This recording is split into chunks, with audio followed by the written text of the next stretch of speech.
es común que conforme avancen los años nosotros tendamos a olvidar algunas cosas, las llaves, una fecha de cumpleaños, el nombre de un vecino, por decirle algunas cosas. ¿Le ha sucedido a usted?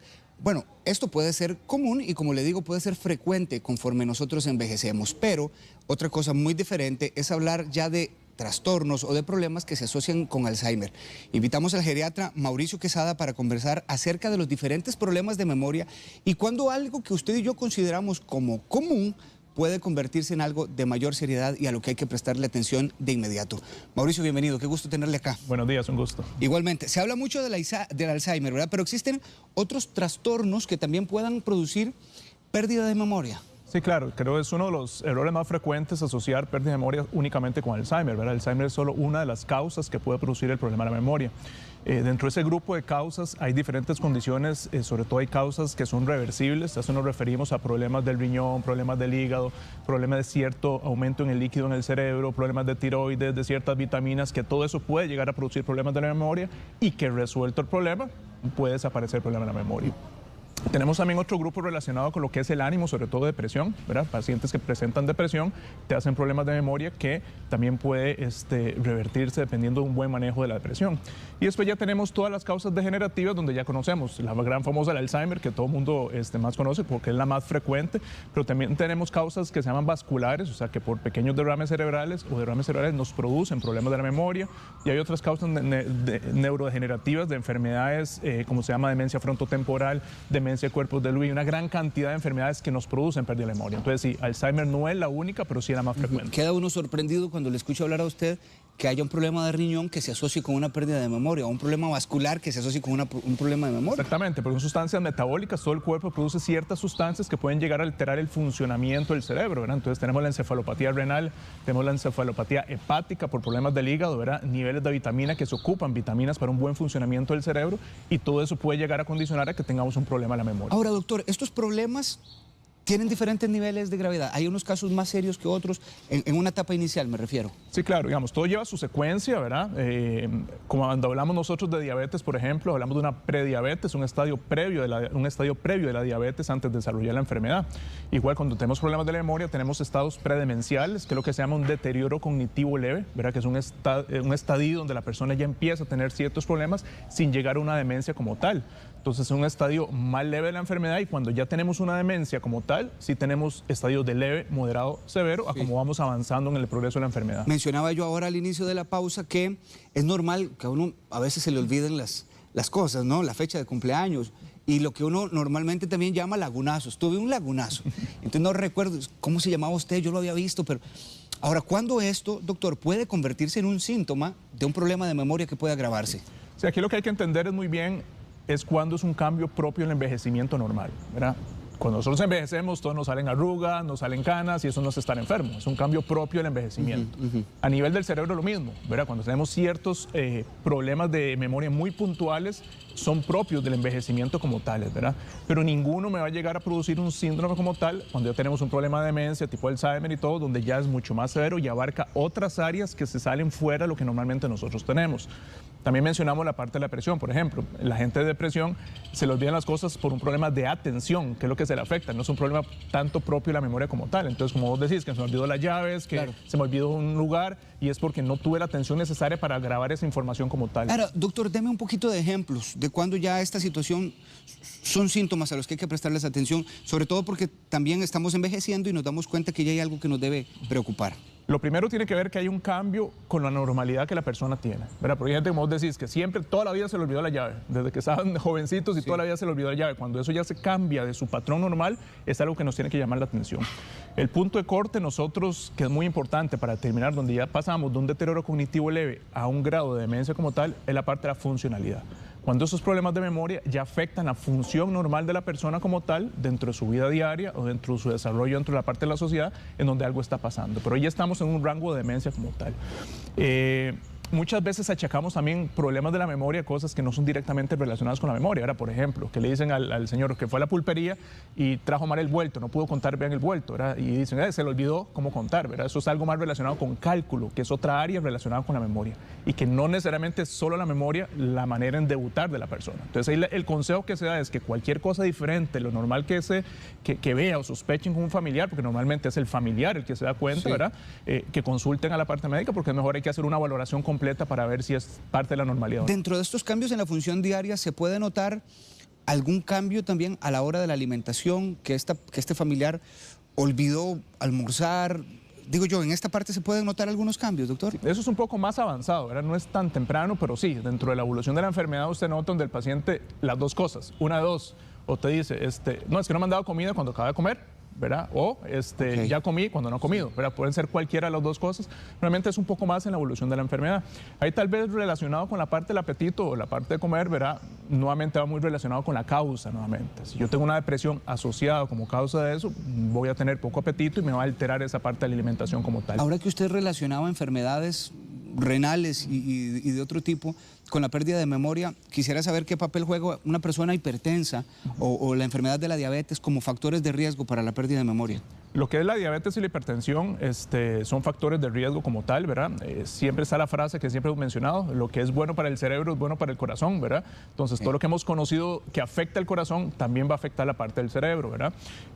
Hipertensión, diabetes, colesterol, ¿verdad? Son enfermedades que están muy asociadas, si bien también con Alzheimer, pero principalmente a lo que llamamos la demencia vascular, ¿verdad? Que son las demencias asociadas a derrames cerebrales, como comúnmente se le conoce a la gente como tal. Recuerden ustedes que pueden hacernos llegar su consulta, por favor, al Facebook de Buen Día. Este es un tema bastante frecuente. De hecho, sería la siguiente pregunta que le vamos a hacer al doctor, de cómo está el panorama de los costarricenses con este tema de la pérdida de memoria. Si usted tiene una consulta, si usted ha notado que un familiar suyo está presentando algún tipo de síntoma, aprovechemos al especialista y también ya sabe que tiene a su disposición el WhatsApp para un video al 6087-7777.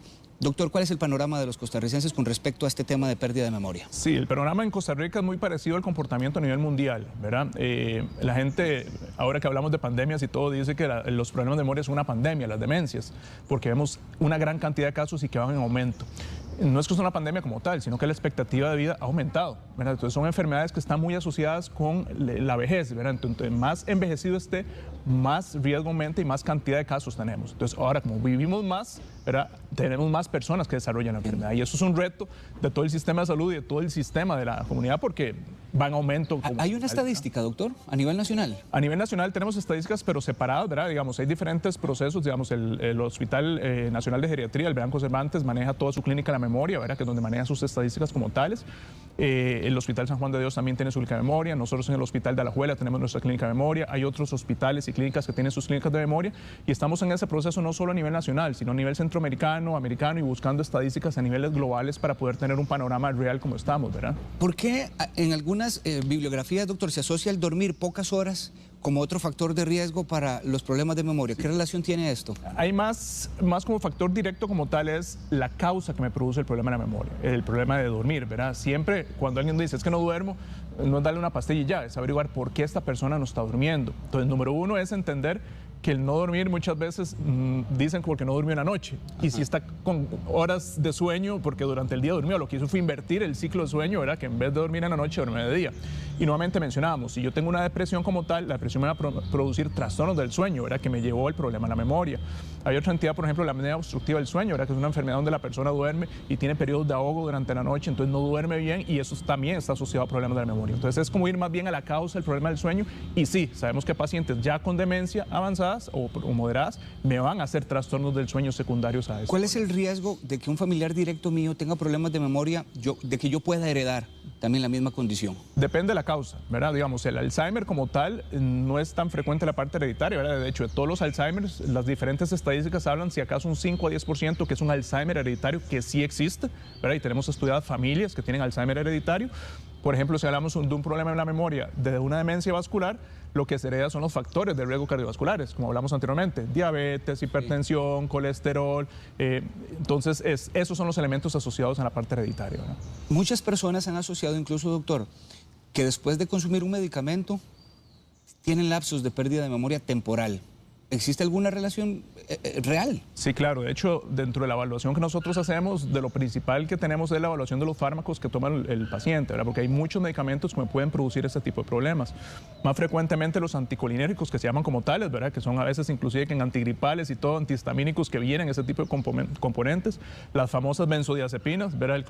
Que a veces se utilizan, ¿verdad? De una manera inadecuada y nos pueden producir problemas de memoria. Entonces sí, hay diferentes medicamentos que nos pueden llegar a producir, ¿verdad? Obviamente la lista es muy extensa y nosotros individualizamos en ese paciente cuando vemos qué está tomando para ver si eso es algo que está influyendo en el problema de la memoria. Ahora que usted daba el ejemplo, doctor, de cuando uno envejece, que aparecen las arrugas y que aparecen las canas y que son ciclos propios de lo que nos tocará vivir si llegamos a esta edad, ¿ocurre lo mismo con los problemas de la memoria? Es decir, si vamos a envejecer, ¿tenemos que saber que vamos a perder memoria o no necesariamente va a suceder?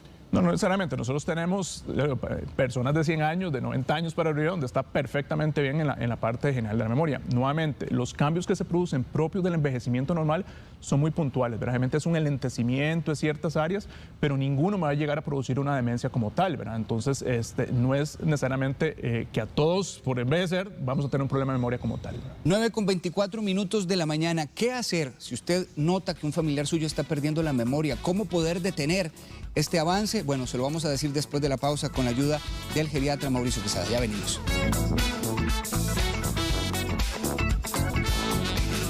Muchísimas gracias por su compañía. Estamos con un tema interesantísimo con la ayuda del especialista Mauricio Quesada sobre los problemas de memoria, cuándo son graves, cuándo son leves y si es posible revertir esto, detener esta condición. Doctor, y precisamente nos fuimos a la pausa con esa pregunta, ¿verdad?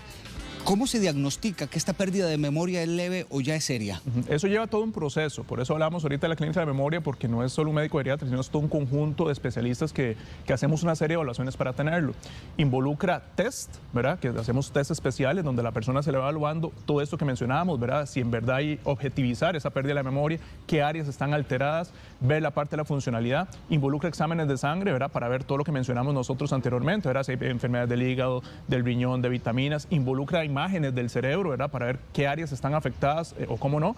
Y normalmente lo más importante es llegar a un diagnóstico en consenso en las clínicas de memoria, ¿verdad? Donde todos nos reunimos, analizamos los casos, ¿verdad? Y ponemos un diagnóstico final como tal, ¿verdad? Entonces es un proceso complejo. Sí.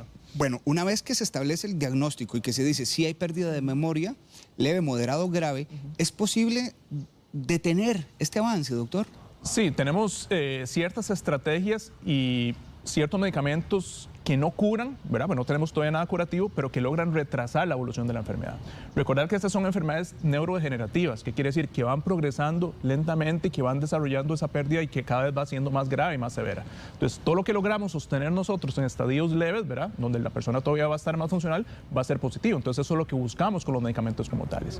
Hay otras estrategias fuera de medicamentos, ¿verdad? Como sabemos, ¿verdad? Todo lo que es la terapia, ¿verdad? Psicológica, ¿verdad? La parte psicológica donde nos ayuda, ¿verdad? En ciertas técnicas especiales para estar ejercitando la memoria, ¿verdad? Y evitar, ¿verdad? Que ese progreso sea muy rápido, ¿verdad? Un Alzheimer tempranero, visto de manera temprana, ¿también se puede detener, doctor? Se puede retrasar, ¿verdad? En la parte ahí, la idea es retrasar, ¿verdad? La idea es mantener la parte funcional la mayor parte de tiempo posible, ¿verdad? Que la persona tenga esa calidad de vida la mayor parte de tiempo posible, porque cuando va evolucionando estadios ya graves, ¿verdad? Ya sabemos que es una persona que no va a poder caminar, no va a hacer sus cosas solos, va a estar encamado, y entonces eso ya va a complicar tanto a la persona como a los familiares que están en el cuidado de la persona, ¿verdad? ¿Es posible establecer, doctor, síntomas iniciales de una persona que esté presentando Alzheimer? Sí, obviamente los síntomas iniciales van muy enfocados a no recordar las cosas que, como decíamos, normalmente lo hacía, ¿verdad? Y cosas muy puntuales porque a veces la gente dice, yo creo que se está haciendo, ¿verdad? Porque no se acuerda lo reciente, pero lo antiguo se acuerda perfectamente bien, ¿verdad? Y eso es típico, ¿verdad? Que sí se acuerdan de todo lo anterior, pero los recientes donde empiezan a tener problemas para grabar lo nuevo, lo reciente que estamos teniendo, ¿verdad? Sí. A veces el reconocimiento de cosas, ¿verdad? Caras, situaciones que antes reconocía y que normalmente la persona lo hacía y ya no lo reconoce, ya es otro dato que nos puede dar en estadios muy tempranos. Ahí tal vez el problema es que cuando la persona empieza a hacer síntomas, el proceso empezó hace 25, 30 años, entonces estamos muy atrás en el problema como tal para abordarlo, ¿verdad? De hecho, nos llegó una consulta de parte de doña Rita Hernández, y se la leo a ustedes textual, así como la puso Rita. Dice, mi papá tiene 91 años, todos los días se toma sus traguitos de licor, no en exceso, pero sí todos los días. ¿Eso podría afectar su memoria?, pregunta doña Rita, porque a él se le olvida todo al ratito, la memoria corta, pero sí recuerda todo lo de su vida pasada. Un poquito lo que usted acaba de mencionar, doctor. ¿Qué podemos decirle a doña Rita? ¿Hay alguna relación entre los traguitos de licor y la pérdida de memoria? Bueno, lo primero, cuando ella dice que no en exceso, hay que estar muy seguros de que no sea en exceso, porque por lo que no sea en exceso de alguien, en verdad sí es una cantidad muy abundante. Recuerden cuando empezamos a hablar que dijimos que los problemas del hígado nos pueden afectar problemas de la memoria. Recuerden que el licor en exceso y con una cantidad importante puede dañar el hígado y producirnos ese tipo de problema.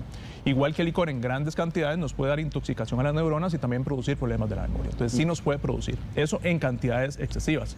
Como mencionábamos, somos muy cuidadosos a la hora de la recomendación, pero hay ciertos estudios que nos dicen que en pequeñas cantidades ciertos tipos de licor sí nos pueden más bien ayudar de manera preventiva, ¿verdad? El vino, ¿ha escuchado uno un poquito? El vino tinto, ¿verdad? Es uno que es de los más recomendados, ¿verdad? En pequeñas cantidades, ¿verdad? Para protección, pero somos cuidadosos nuevamente para decirlo, porque a veces empiezan con pequeñas cantidades y después ya viene el exceso, ¿verdad? Donde nos produce el efecto contrario. Pequeñas cantidades no es una copa. No es una copa, ¿verdad? Okay. Es una o 2 onzas. Eso es importante. Sí. ¿1 o 2 onzas? 1 o 2 onzas. Esto por el resveratrol de la uva, doctor. Por el resveratrol de la uva, ¿verdad? Pero mencionamos eso, ¿verdad? Que muchas veces han sacado diferentes fármacos solo con el resveratrol y no han tenido el efecto necesario, pero el resveratrol de la uva es el que más da el efecto. Está bastante interesante esto. Pregunta Stacy Núñez. Doctor, ¿usted podría recomendarnos algún medicamento o algún alimento que pueda mantener buena la memoria? Digamos, medicamento como tal, o sea, no te lo puedo decir en este momento porque es individualizado el caso y dependiendo del diagnóstico, ¿verdad? Yo no puedo decir, tome tal cosa porque probablemente le va a servir para ciertas enfermedades y otras que no. Entonces, ahí la recomendación número 1 es que haga el proceso para tener un diagnóstico claro como tal, ¿verdad? Si ya tiene un problema de la memoria como tal, y dar el medicamento puntual, que como digo, no es curativo, es para prevenir en la parte I.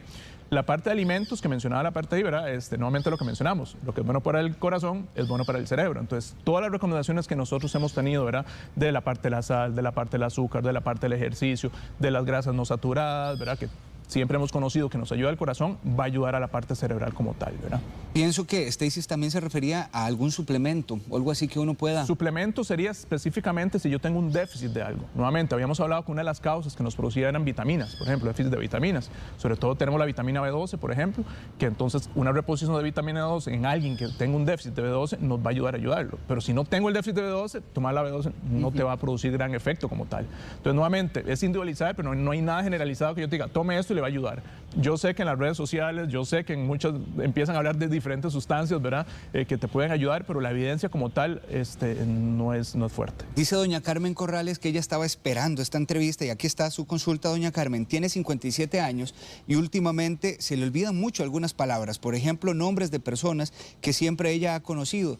Dice doña Carmen que también se le olvida el nombre de vegetales o de frutas y hace 5 años ella sufrió un ICT. No sabe ella si tendrá alguna relación, desde ese entonces toma tratamiento contra la hipertensión y aspirina. ¿Qué puede hacer para mejorar, doctor? Sí. Bueno, eso es muy característico, ¿verdad? Eso de lo tengo en la punta de la lengua, aquí lo tengo y se me va, ¿verdad? Pero que al final me llega. Ahí la recomendación número 1 es que en verdad hagamos una valoración objetiva, ¿verdad? Para ver si en verdad eso ya tiene alguna repercusión real en un problema de memoria y de otras áreas, como dijimos, que no es solo memoria. Y con ese antecedente de la ICT, ¿verdad? Que para los que no conocen es una isquemia cerebral transitoria, ¿verdad? Son como pequeños derrames, ¿verdad? Que al final de cuentas así se considera. Nuevamente hacer la valoración porque probablemente pueda tener algo vascular que le está afectando ese problema de la memoria y que haya que tratar como tal. Adriana dice, ¿una persona joven puede padecer pérdida de memoria? Yo tengo 34 años y muchas veces se me olvida todo. Dejo las cosas en un lado y las busco en otro y eso de hecho me enoja. Pero quisiera saber si esto podría ser un síntoma temprano. Sí, generalmente las enfermedades como Alzheimer y todas las neurodegenerativas que mencionamos no aparecen tan temprano, ¿verdad? Sí estamos viendo cada vez más temprano la aparición de la enfermedad como tal. Cuando son personas tan jóvenes hay otros factores, ¿verdad?, que pueden influenciar, como mencionamos anteriormente, vitaminas y todo, estados del ánimo, como mencionábamos, depresión, porque afecta la atención, ¿verdad? Entonces a veces esas cositas pueden alterarse un poco. Entonces nuevamente la recomendación es hacerse una valoración para objetivizar, si en verdad hay algo que haya que evaluar como tal, ¿verdad? Aprovecho porque Katia Rojas, hablando de esto, de que usted dice lo están viendo cada vez más temprano, Katia le pregunta, bueno, ¿a qué edad comienzan esos síntomas de olvido que ya deben ser preocupantes? Mira, no hay una edad como tal, ¿verdad?, en que yo te diga, mira, a partir de tal edad ya hay que preocuparse del problema de la memoria. Nuevamente, el punto clave que habíamos mencionado es cuando se cambia el patrón normal de lo que yo tenía. Por ejemplo, la amiga, ¿verdad?, de los 35 años, y probablemente si todo esto lo ha tenido toda su vida, ¿verdad?, probablemente es un estado normal de ella, ¿verdad? Si eso ya se cambia en ciertos elementos en algún punto específico de su vida, probablemente haya que hacer una valoración extra si hay. Igual como tenemos pacientes que hasta los 80, 90 años empiezan a desarrollar problemas, tenemos pacientes a los 60, personas que desde los 50 ya empiezan a desarrollar su problema de memoria, ¿verdad? Entonces no hay una edad como tal, pero sí estamos claros que como envejecemos, aumenta la frecuencia. Doctor, hablaba usted de que el medicamento es específico una vez que se hace el diagnóstico y de allí se parte a ver qué es lo que sigue. Pero ¿existe algún ejercicio mental que nosotros en casa podamos practicar? Algo que usted nos pueda sugerir como para...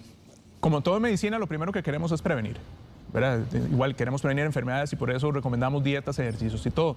Igual es en el cerebro. En el cerebro lo que hay que tener es estimular las neuronas, ¿verdad? Entonces, entre más usted haga ejercicios de lectura, ¿verdad?, de diferentes actividades, el cerebro va a estar activo, ¿verdad?, y va a prevenir a largo plazo problemas que pueden aparecer. ¿Qué es importante? Porque a veces me pregunta gente, mira, que bueno, el sudoku es bueno, que el horóscopo es bueno para hacerlo. Y bueno, sí ayuda. Pero si solo hago eso, solo voy a estar estimulando una parte específica del cerebro, ¿verdad? Es como si yo fuera al gimnasio y voy todos los días y empiezo a hacer pesas en el brazo derecho. Todos los días, y es lo único que hago.